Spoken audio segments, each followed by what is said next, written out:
Hello guys, I am Arvind and this is continuation video of a structure and it is part 2, and in this lecture I am going to discuss how to initialize a structure from user.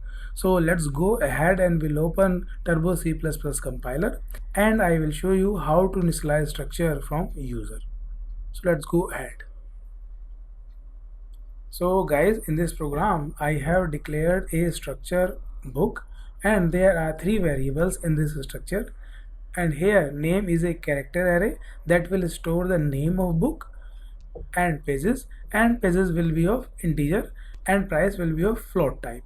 And now I have declared the structure variable b, and by using a scanf function I am taking input from the user for name, pages and price, and in this printf statement I am printing the name of the book, pages and price.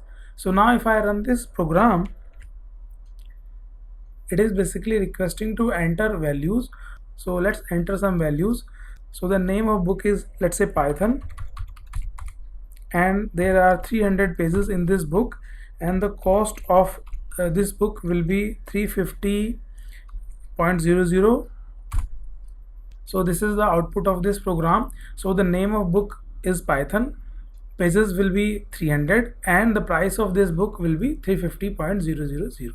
So I hope it is clear to you guys.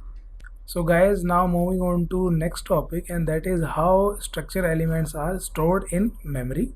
So let's go ahead and discuss it.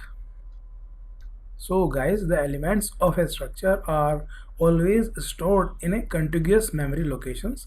So let's open up the Turbo C++ compiler and I will show you how the elements of a structure are actually stored in main memory. So guys, in this program I am going to show you how the structure elements are stored in memory. So I have declared a structure called book, and there are three variables in this structure: name, pages and price, and the data types for name, pages and price are character, integer, float respectively. Then I have declared a structure variable b, and in this scanf function I am taking input for name, pages and price, or I can say that I am taking input from the user or keyboard. And now in this first printf statement I am printing the name of book, that is actually the value of book and the address of name, by using %u format specifier. And in the next printf statement I am printing the pages of book and the address of pages, and in the last printf statement I am printing the price of book and the address of price. So now if I run this code, it is requesting to enter some values. So let me enter a few values here. So the name of book, let's say A, and the pages are 200, and the price of this book is, let's say, 206.00, and hit enter. Then it is basically printing the name of book, that is A, and the address of name, that is 65,518, and in the next statement it is printing the pages of book, that is 200, and the address of pages, that is 65,519.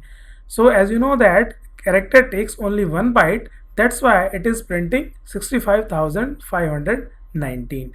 And now come to the price of book, that is 206.00, and the address of price will be 65,521, because integer takes 2 bytes, so that's why it is printing 65,521.